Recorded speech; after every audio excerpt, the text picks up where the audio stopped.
हाँ? क्या मैथ? क्या मैथ? पता नहीं। चलो स्टार्ट करते हैं। बहुत वेटेज है इसका, वेक्टर एंड 3D। ठीक है,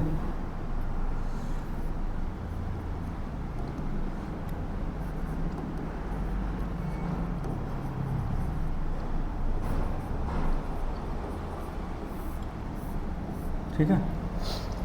तो सबसे पहले क्वांटिटी होती है, ठीक है। कोई भी क्वांटिटी दो टाइप की हो सकती है। कितने टाइप की हो सकती है? दो टाइप्स की। First scalar. कैसी quantity? Scalar quantity.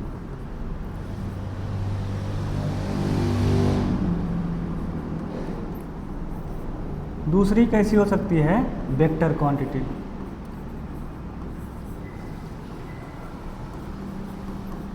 Vector quantity का मतलब क्या हो गया और स्केलर क्वांटिटी का क्या मतलब हो गया? फिजिक्स में पढ़े होगे थोड़ा बहुत।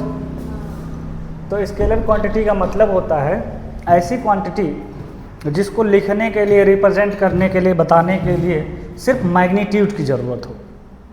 ठीक है, जैसे हमको बताना है कि कोई चीज़ कितना किलोमीटर है, हम बता दें। अब उसका रियल पोजीशन बताना है तो हमको बताना पड़ेगा ना कि ये इतना किलोमीटर पूर्व की साइड में, ईस्ट में है, वेस्ट में है, कहाँ पे है। ठीक है, तो इसलिए जो केवल और केवल किसको डिनोट करे? मैग्नीट्यूड को, उसे क्या बोलेंगे? स्केल। इसके लिए केवल, ओनली, इसके अंदर क्या होगा? Only magnitude. और इसके अंदर क्या होंगे? Magnitude plus direction. Magnitude plus direction. जितने स्केलर होते हैं उनको हम जनरली नॉर्मल मैथमेटिक्स से ऐड कर लेते हैं, सब्ट्रैक्ट कर लेते हैं, जो अभी तक पढ़ते आए। लेकिन इनको हम डायरेक्ट ऐड, सब्ट्रैक्ट ये सब नहीं कर सकते। इनका अपना एक रूल होता, अपना एक तरीका होता, उससे हम लोग करते हैं। ठीक है, तो अगर हम वेक्टर की बात करें तो वेक्टर किसे कहेंगे? ऐसी क्वांटिटी जिसके अंदर क्या हो? मैग्नीट्यूड और डायरेक्शन दोनों। ठीक है, टाइप्स ऑफ वेक्टर की बात करें तो बहुत टाइप्स के आप लिख सकते हो। टाइप्स ऑफ वेक्टर, ठीक है। First zero vector. ऐसा वेक्टर जिसकी क्वांटिटी कितनी, मैग्नीट्यूड कितना हो? जीरो, उसे क्या बोलेंगे? Zero vector. दूसरा होता है लाइक वेक्टर। लाइक वेक्टर का मतलब क्या? ऐसा वेक्टर जिनकी डायरेक्शन क्या हो? सेम हो, एक ही डायरेक्शन में हो, वैल्यू अलग अलग होगी चलेगा। ठीक है, सेम डायरेक्शन या इक्वल डायरेक्शन। अनलाइक, अनलाइक का मतलब क्या? जिनके डायरेक्शन सेम ना हो।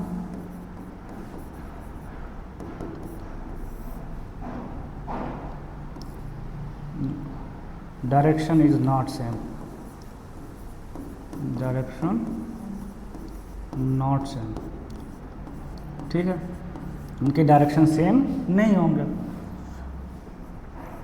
इसके बाद में आता है को इनिशियल वेक्टर। को इनिशियल वेक्टर का मतलब क्या होता है?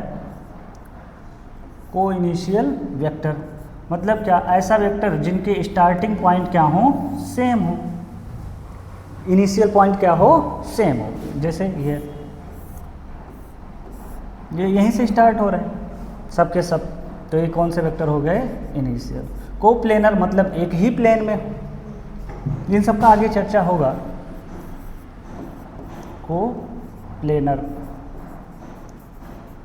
वेक्टर मतलब एक ही प्लेन में हो। ठीक है, ऐसे बहुत सारे होते हैं जो आगे हम लोग देखेंगे। ठीक है, इसमें से एक होता है जो इम्पोर्टेंट होता है।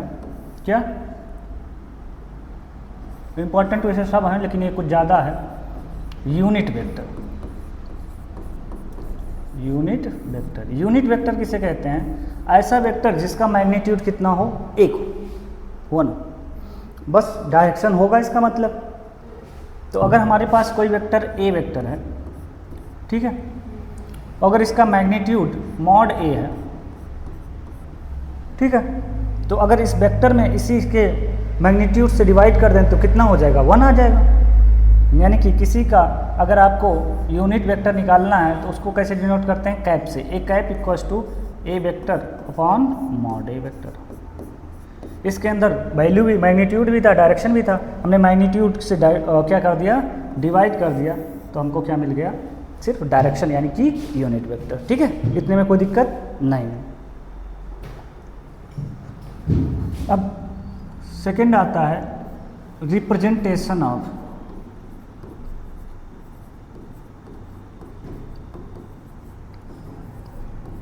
ए वेक्टर। एक वेक्टर को रिप्रेजेंट कैसे करते हैं, तो किसी भी वेक्टर को रिप्रेजेंट करने के लिए हम लोग ये बाण तीर जो बोलते हो, क्या बोलते हैं इसको, एरो, इसी से दिखाते हैं। जो इसकी लेंथ होती है वो मैग्नीट्यूड को बताएगा, किसको बताएगा, मैग्नीट्यूड, और इसकी नोक किसको बताएगी, उसके डायरेक्शन को बताएगी। ठीक है,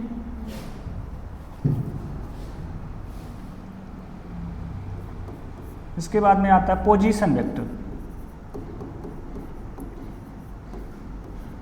कौन सा वेक्टर, पोजीशन वेक्टर। ठीक है, जैसे हमारे पास अभी तक पढ़े होंगे कि कुछ ऐसे एक्सिसेस होते हैं, X axis, Y axis, Z axis. ठीक है, यहाँ पे कोई पॉइंट है x1, y1, z1।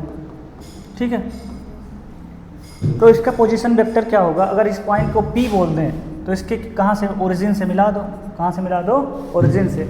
ओरिजिन से मिला दोगे तो OP वेक्टर जो होगा वही इसका कौन सा वेक्टर कहलाएगा, पोजीशन वेक्टर। क्या कहलाएगा, पोजीशन वेक्टर। तो OP वेक्टर इक्वल्स टू क्या हो जाएगा, x1 माइनस 0, x1 माइनस 0, यानी कि x1 i cap plus y1 j cap plus z1 k cap. ठीक है, अगर इसके मैग्नीट्यूड की बात करें, magnitude of vector of A vector, अगर इसके मैग्नीट्यूड की बात करें तो मॉड ऑफ OP वेक्टर वो कितना हो जाएगा, under root x1 square plus y1 square plus z1 square. ये तो होगा। ठीक है, इसके आगे देखते हैं। अगर हमको कोई नॉर्मल वेक्टर लिखना है, ठीक है, हम अब की बात 2 ही एक्सिस लेके चलते हैं, बाद में ले लेंगे, तीसरा भी ले लेंगे समझने के लिए, इसमें डिटेल में दिखता है x और y। ठीक है, हमारे पास 2 पॉइंट्स हैं, एक पॉइंट है A और दूसरा पॉइंट क्या है, B। ठीक है, हमको कौन सा वेक्टर चाहिए, AB वेक्टर चाहिए। इसके पॉइंट कितने हैं, x1 y1, और इसके पॉइंट कितने हैं, x2 y2। तो इसका पोजीशन वेक्टर कितना हो जाएगा और इसका पोजीशन वेक्टर कितना हो जाएगा, इन दोनों को चेक करते हैं, यानी कि ये वेक्टर और ये वेक्टर। ठीक है, तो अकॉर्डिंग टू वेक्टर के रूल से आपका जो AB वेक्टर हो जाएगा वो कितना हो जाएगा, इन दोनों का प्लस, यानी कि इसको अगर O बोल दे तो OA vector plus AB vector equals to कितना, OB वेक्टर। ये तो होता है समेशन, आगे चल के पढ़ेंगे जो। तो अगर AB वेक्टर की बात करें तो AB vector equals to OB vector minus OA vector. ठीक है, OB वेक्टर का मतलब क्या हो गया, x2 i cap plus y2 j cap minus x1 i cap plus y1 j cap. अच्छे से लिखोगे तो x2 minus x1 i cap plus y2 minus y1 j cap. ठीक है, अगर आपको बोलें BA वेक्टर लिखना हो तो ये तो AB वेक्टर हो गया, अगर आपसे बोलें कि BA वेक्टर लिखना जस्ट अपोजिट उसका, तो क्या करोगे,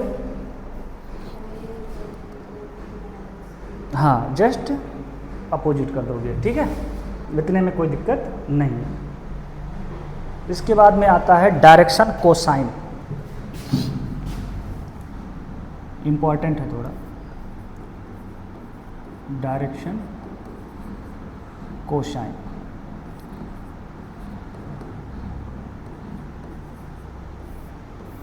डीसी बोलते हैं इसको, डीसीज, ठीक है।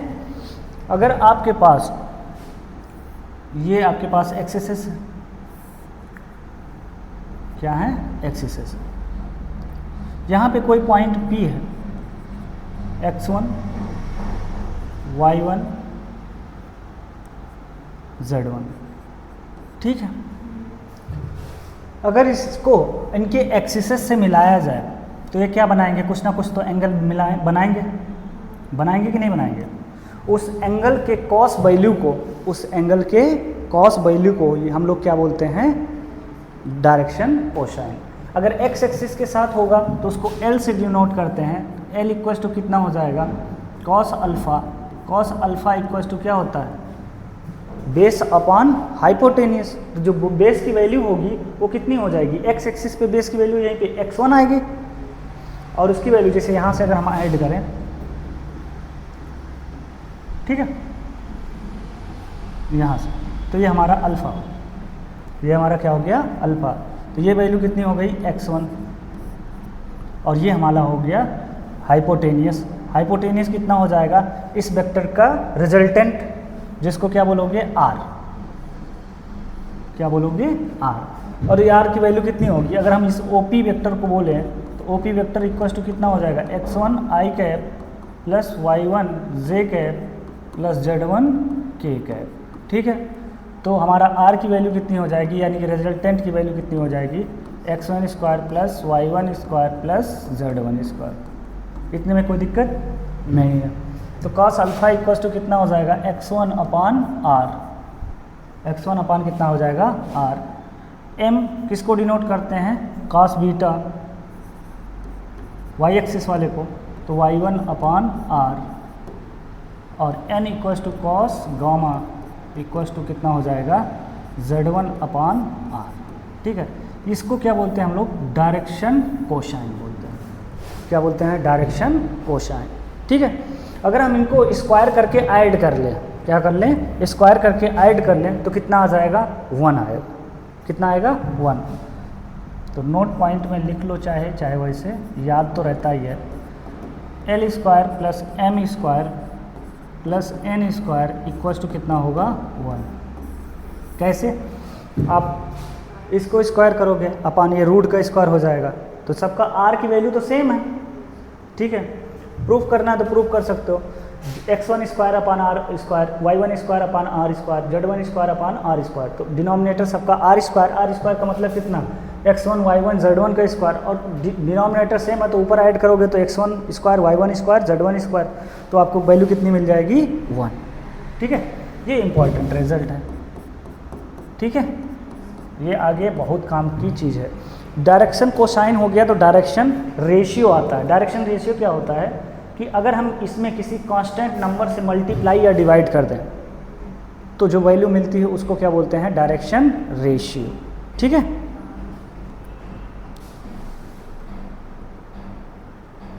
इसके बाद हेडिंग डालो, एडिशन।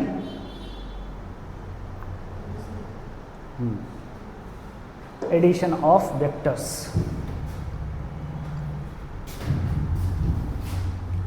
Addition of vectors.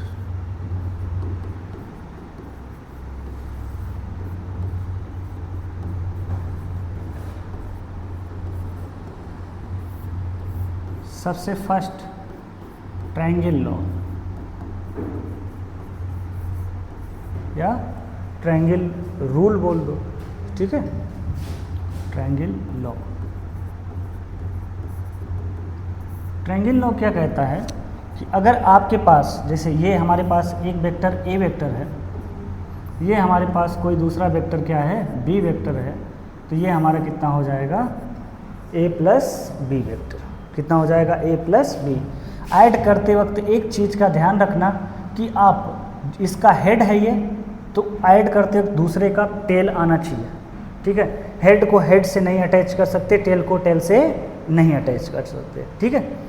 इसको अगर नाम दे दें ए बी सी, तो ये जो सी वेक्टर हमारा होगा वो किसके इक्वल हो जाएगा, C vector equals to A plus B vector,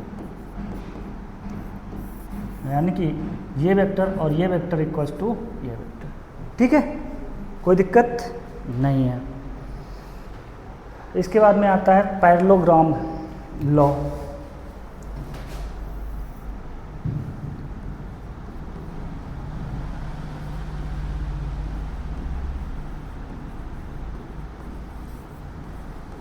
parallelogram rule. ठीक है, हमारे पास दो वेक्टर, एक वेक्टर है ए वेक्टर, दूसरा वेक्टर है बी वेक्टर। इसको ऐड करना, क्या करना है, ऐड करना। तो अगर आपको ऐड करना है तो आप क्या करिएगा, इनके बीच में एंगल निकालिएगा। तो जब कभी दो वेक्टर के बीच में एंगल निकालना हो तो क्या होता है, दोनों हेड अगर अटैच हों तब उनके बीच एंगल निकालना, या दोनों टेल अगर अटैच हों तब निकालना। ठीक है, वो हमारे वेक्टर के बीच का एंगल होता है। यानी कि एक वेक्टर इधर है, एक वेक्टर इधर है, इनके बीच का एंगल ये होगा। कभी ऐसा नहीं हो सकता ये हेड है तो ये टेल है, ये एंगल हमारा वेक्टर के बीच का एंगल नहीं है। ठीक है, तो इसको आप आगे बढ़ा के पता कर लीजिए कि कितना होगा। ठीक है, तो आप क्या कीजिएगा, इसके बाद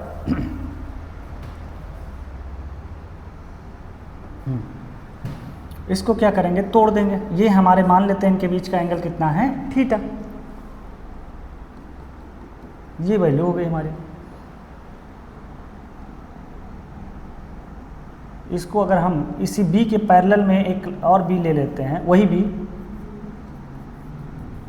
ठीक है, ये हमारा क्या है, a वेक्टर सेम वही, और ये हमारा कौन सा वेक्टर है, b वेक्टर। ये हो गया। यहाँ से परपेंडिकुलर ड्रॉ करेंगे तो ये हमारा r की वैल्यू आएगी। किसकी वैल्यू आएगी, r की, रिजल्टेंट की वैल्यू आएगी। कितना रिजल्टेंट है इसका, फिर वेक्टर में कन्वर्ट कर लिया जाएगा। तो अगर ये b है तो ये कितना हो जाएगा, b cos थीटा, और ये कितना हो जाएगा, b sin थीटा। ठीक है, तो वही रूल लगा दो, कौन सा, पाइथागोरस थ्योरम। पाइथागोरस थ्योरम क्या होता है, बेस प्लस परपेंडिकुलर, इनका स्क्वायर का समेशन हाइपोटेनियस के स्क्वायर के क्या होता है, इक्वल होता है। तो R square equals to base कितना हो जाएगा, A vector plus B vector cos theta का होल स्क्वायर, प्लस परपेंडिकुलर कितना हो जाएगा, बी वेक्टर का साइन थीटा का होल स्क्वायर। ओपन कर दो तो ये कितना हो जाएगा, R square equals to A square plus B square cos square theta plus 2ab cos theta plus B square sine square theta. ये और ये मिलके कितने हो जाएंगे, बी स्क्वायर हो जाएंगे। तो हमारे पास आर रिजल्टेंट की जो वैल्यू आ जाएगी वो कितनी आ जाएगी, under root A square plus B square plus 2ab cos theta. ये तो फिजिक्स में भी पढ़े होगे इतना। ठीक है, तो ये आपके रिजल्टेंट की वैल्यू आ गई, ऊपर एडिशन की वैल्यू आ गई। ठीक है, आप किसी को भी किसी भी तरीके से आप क्या कर सकते हैं, ऐड कर सकते हैं। तो जैसे ऐड करते हैं वैसे हम लोग क्या कर सकते हैं, सब्ट्रैक्ट भी कर सकते हैं। तो सब्ट्रैक्ट करने के लिए क्या करते हैं हम लोग, डायरेक्शन को अपोजिट कर देंगे। क्या कर देंगे, डायरेक्शन को अपोजिट। जैसे a माइनस बी करना है तो ये b का डायरेक्शन है, माइनस बी का मतलब क्या, जस्ट उल्टा। तो हमको क्या मिल जाएगा, वैल्यू मिल जाएगा। ठीक है, तो एडिशन उतना इजी पार्ट है, कोई ज़्यादा कुछ करना नहीं है। ठीक है, इसके बाद में आता है मल्टीप्लिकेशन। ये थोड़ा है मल्टीप्लिकेशन।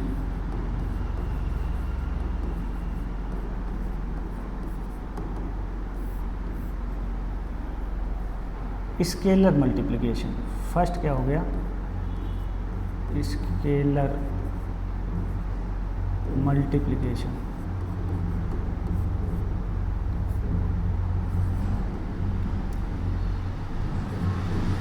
अब कोई वेक्टर है हमारा, ठीक है, ए वेक्टर, उसमें अगर हम k से मल्टीप्लाई कर दें, किसी कांस्टेंट से मल्टीप्लाई कर दें, तो वो क्या करता है, उसके सभी मेंबर्स में क्या कर जाता है, वो मल्टीप्लाई कर जाता है। जैसे फॉर एग्जांपल अगर हम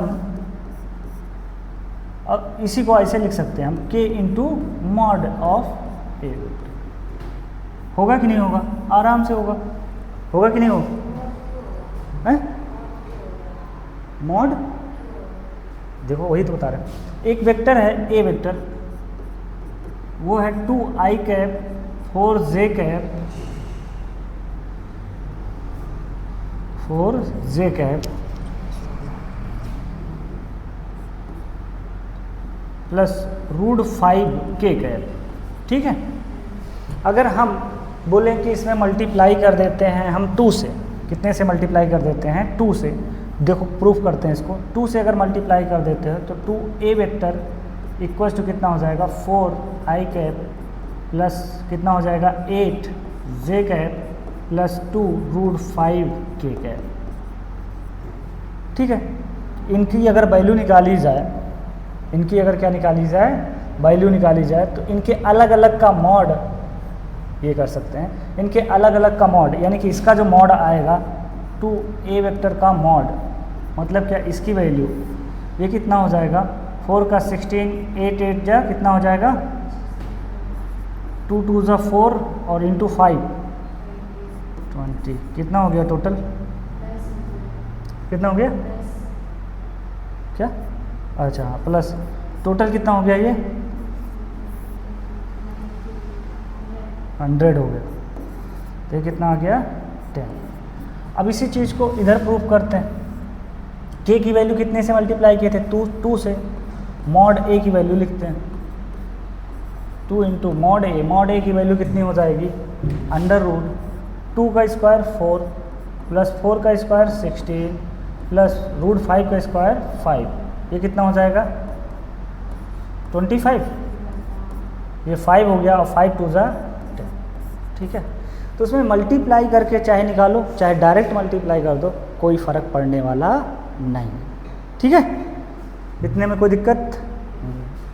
इसके बाद में है multiplication of vectors.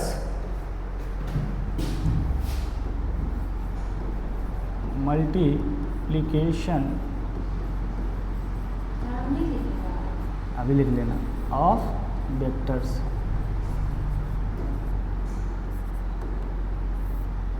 Multiplication of vectors. ठीक है, तो मल्टीप्लिकेशन में सबसे पहला क्या आता है? Dot multiplication.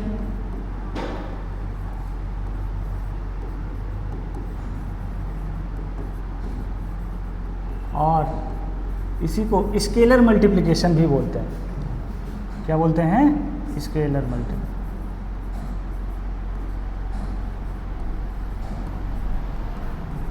Scalar multiplication. Scalar क्यों बोलते हैं? क्योंकि जो रिजल्ट आता है उसमें वो जो वैल्यू मिलती है वो स्केलर वैल्यू मिलती है, वेक्टर क्वांटिटी नहीं मिलती, उसमें डायरेक्शन नहीं होता, इसलिए उसको कौन सा मल्टीप्लिकेशन बोलते हैं? Scalar multiplication. फॉर एग्जांपल, अगर आपके पास कोई ए वेक्टर है, दूसरा क्या है? बी वेक्टर है, इन दोनों का डॉट मल्टीप्लिकेशन किया जाए तो ए की वैल्यू यानी कि ए का मैग्नीट्यूड इंटू बी का मैग्नीट्यूड और इनके बीच में बना एंगल का कॉस वैल्यू के क्या होता है? ये इक्वल होता है। क्या होता है? इक्वल होता है। होता है कि नहीं होगा? फॉर एग्जांपल, अगर हम A vector dot B vector की बात करें, A vector equals to a1i cap plus b1j cap plus c1k cap. दूसरा वेक्टर है B vector equals to b1i cap plus b2 एक इसको कर देते हैं a2i cap b2j cap plus c2k cap. ठीक है, अब इसके मॉड की बात करें यानी कि इसके मैग्नीट्यूड की बात करें a, तो ये कितना हो जाएगा? √a1 square plus b1 square plus c1 square. अगर हम इसके मैग्नीट्यूड की बात करें b की, तो ये कितना हो जाएगा? a2 square plus b2 square plus c2 square. ठीक है, अगर हम इन दोनों का मल्टीप्लाई करें तो क्या मिलेगा हमको? a vector dot b vector equals to ये कितना हो जाएगा? a1i cap plus b1j cap plus c1k cap dot a2i cap plus b2j cap plus c2k k cap होगा। तो जब कभी भी मल्टीप्लाई करोगे तो i का i से j का j से ऐसे करोगे तो कितने टर्म मिलेंगे? 9 टर्म मिलेंगे। कितने टर्म मिलेंगे? 9। जो i j k है वो कैसा क्या चीज़ है? वो यूनिट वेक्टर है। क्या है? यूनिट वेक्टर, यानी कि उसके अंदर डायरेक्शन तो है लेकिन क्या है? वैल्यू कितनी है? 1। तो यहाँ पे अगर हम बात करें एक्स वाई जेड की, एक्स वाई जेड, तो ये i कैप, इधर क्या होगा? j कैप, इधर क्या होगा? k cap. अगर हम i का i से मल्टीप्लाई करें, ठीक है, हमको पता है क्या कि a vector dot b vector equals to क्या होता है? a into B cos theta. कितना होता है? Cos theta. तो अगर हम i का i से मल्टीप्लाई कर दें, i vector into i vector, unit vector फिर भी वेक्टर तो है, तो i की वैल्यू कितनी? 1, i की वैल्यू कितनी? 1। कॉस दोनों के बीच में, सेम ही लाइन के बीच में एंगल कितना होता है? 0। ठीक है, हम बोले ये लाइन है और इसी लाइन का इसी पे कितना एंगल होगा? 0। तो अगर 0 होगा तो cos 0 की वैल्यू कितनी होती है? 1। तो कितना मिल जाएगा? 1। ऐसे j इंटू जे करोगे तो कितना मिलेगा? j डॉट जे करोगे उसका भी 1 मिलेगा। k डॉट k करोगे तो कितना मिलेगा? 1 मिलेगा। यानी कि यहाँ से हम लिख सकते हैं कि i dot i vector equals to j dot j equals to k dot k, इन सब की वैल्यू कितनी होगी? 1। ठीक है, अगर हम किसी अलग से करें, i इंटू जे का करें, j इंटू आई का करें, फिर देखते हैं क्या आता है। तो i vector i cap into J cap का करके देखते हैं। तो i की वैल्यू कितनी हो जाएगी? 1, j की वैल्यू कितनी हो जाएगी? 1, इनके बीच में cos की वैल्यू कितनी हो जाएगी? 90। इन दोनों के बीच में, किसी के भी दो के बीच में कितना का एंगल है? 90। तो cos 90 की वैल्यू कितनी होती है? 0। तो इसकी वैल्यू कितनी हो जाएगी? 0। यानी कि यहाँ पे हम अगर मल्टीप्लाई करते तो हमको कितने टर्म मिलते? 9 टर्म, 9 टर्म्स मिलते।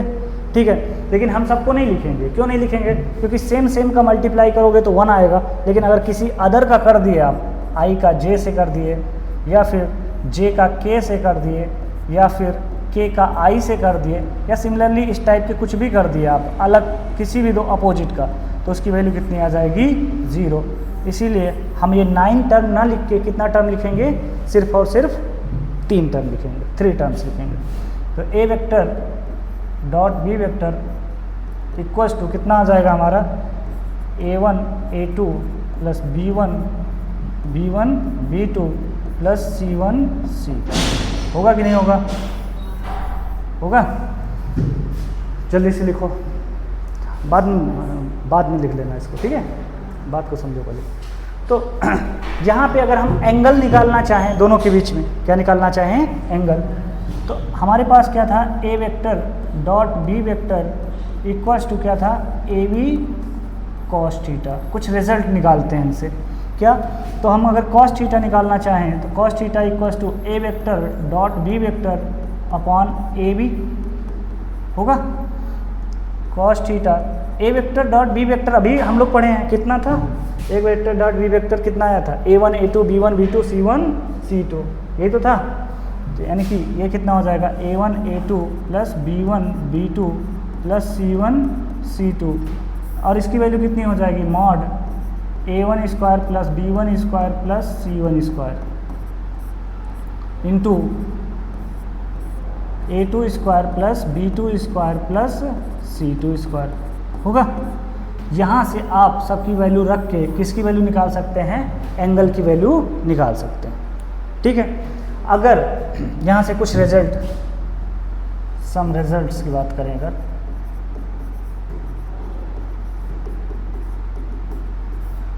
If theta equals to 0, theta equals to 0, तो थीटा इक्वल्स टू 0 होगा तो कॉस थीटा की वैल्यू कितनी हो जाएगी? 1।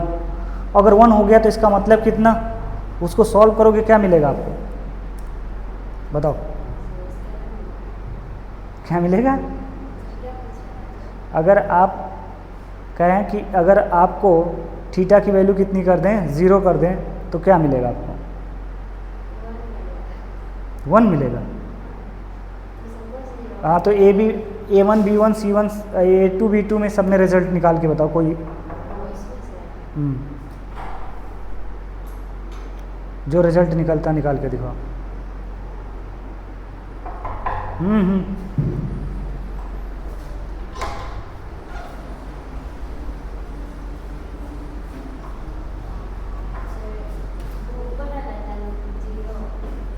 कितना आ गया? 0 हो गया पक्का? कैसे 0 हो गया? तो हम थीटा 0 दिए हैं ना कि कॉस 0 दिए हैं, निकालो उसको।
क्या हुआ?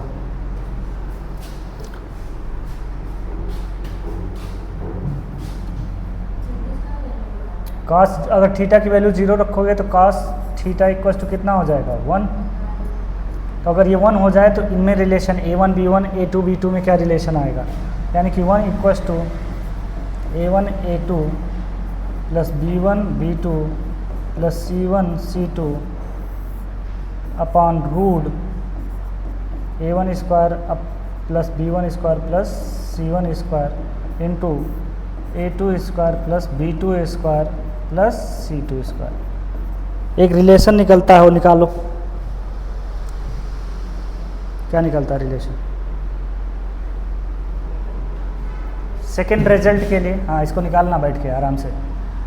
If first condition, first result मिलेगा यहाँ से आपको, सेकेंड रिजल्ट मिलेगा इफ़ थीटा इक्वल्स टू 90। ठीक है, 0 होने का मतलब पैरेलल होगा या कॉन्सिडेंट, एक ही के ऊपर दूसरा होगा। थीटा इक्वल्स टू 90 तो cos 90 की वैल्यू कितनी हो जाएगी? 0। तो अगर 0 हो जाएगा तो 0 equals to a1 a2 plus b1 b2 plus c1 c2 upon root a1 square plus b1 square plus c1 square into a2 square plus b2 square plus c2 square. इनका मल्टीप्लाई इधर कर दोगे तो a1 a2 plus b1 b2 plus c1 c2 equals to क्या आ जाएंगे? यानी कि अगर दो वेक्टर परपेंडिकुलर हैं तो क्या आएगा? ये रिजल्ट आएगा। पैरेलल होगा तो क्या आएगा? ये तुम्हारा काम है। ठीक है, नोट कर। हाँ ठीक है, बाद में करना। इसके बाद में आता है क्रॉस प्रोडक्ट। सेकंड आता है क्या? Cross product. ठीक है,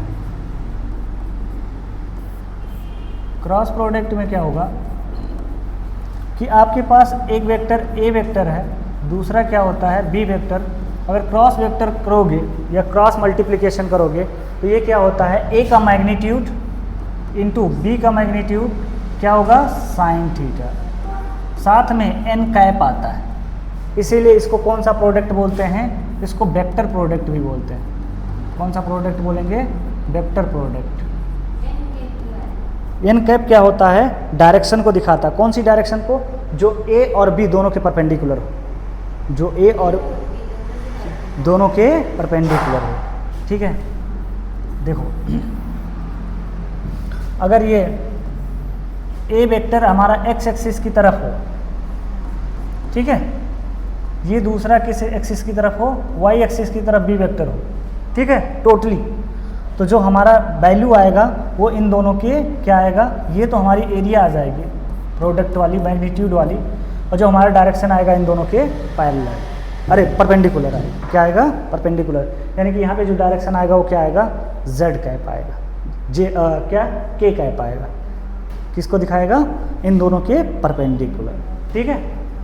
यहाँ से भी आप क्या निकाल सकते हो, थीटा की वैल्यू निकाल सकते हो। यहाँ पे जो मल्टीप्लिकेशन करते हैं वो कौन सा मल्टीप्लिकेशन करते हैं हम लोग, क्रॉस में, क्रॉस प्रोडक्ट में हमेशा हम लोग डिटर्मिनेंट से करते हैं, किससे करते हैं, डिटर्मिनेंट, यानी कि हमारे पास अगर एक vector A vector equals to a1 i cap b1 j cap plus c1 k cap है, और दूसरा vector b vector equals to a2 i cap plus b2 j cap plus c2 k cap है, तो a vector cross b vector equals to क्या हो जाता है, mod of x y z, यहाँ पे a1 b1 c1 a2 b2 c2, ये तो निकालते हो, ये होता है आपका क्या, क्रॉस प्रोडक्ट। और इसकी डायरेक्शन किधर होगी, इसकी डायरेक्शन ए और बी दोनों के परपेंडिकुलर, ठीक है। जल्दी से लिखो इसको, क्या लिखोगे अभी, ठीक है।